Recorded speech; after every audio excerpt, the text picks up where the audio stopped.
Thomas A Edison brand air conditioner. I just thought I'd make a video of it before taking it out. We're going to be replacing it with a heat pump. Yeah, it's pretty old. I'm not sure if it's original with the house, which was from 1967, but it pretty well could be. Here's the ratings panel.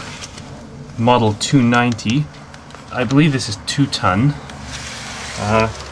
The fan motor blew out a few years ago and I had to replace it. This is out of some other portable air conditioner, just strapped it in. Seems to work pretty well. Compressors, I had to repaint it, it was quite rusty. The feet looked like they're about to disintegrate. Yeah, single condenser, flat condenser. Anyway, let's give this thing a run. Inside system's on, so we just have to flip the switch. There we go. Let that get going. That's getting warm already. It starts up very quickly.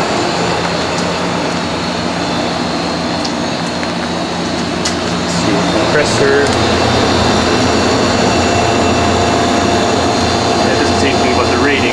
Block thrown around is 57.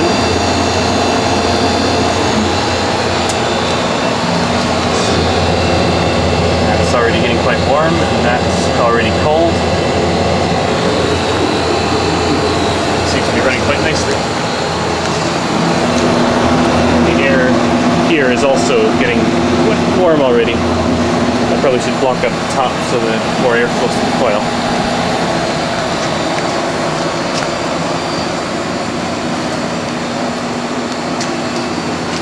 Anyway, I guess we'll drain the refrigerant from this and get on installing the heat pump.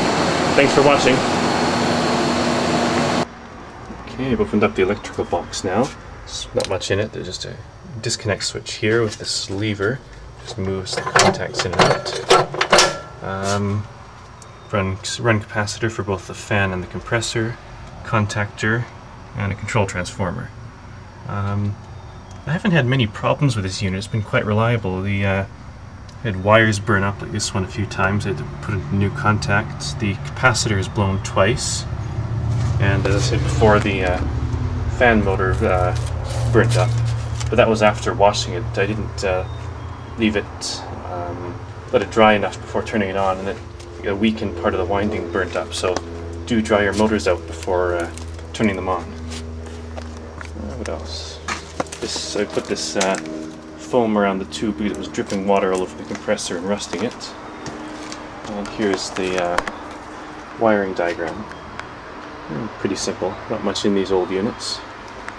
It's surprising how reliable they are without any filter dryer or anything like that. This has been running for probably 40 years.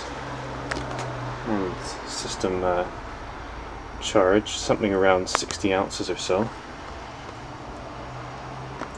Let's go look at the evaporator coil inside. Here is the evaporator coil. Nothing too special, just some capillary tubes, capillary tube metering. Yeah, it's not all that big. There's a Canada WD-40 for comparison. They seem to have covered the pipes in paint for some reason. I'm not exactly sure why they do that.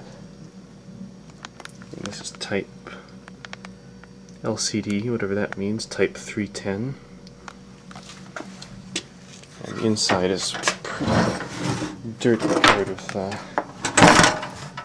see if we can, yeah, all covered in dust. Well, not too bad, but blocking up maybe 10% of the airflow. Anyway, thanks for watching.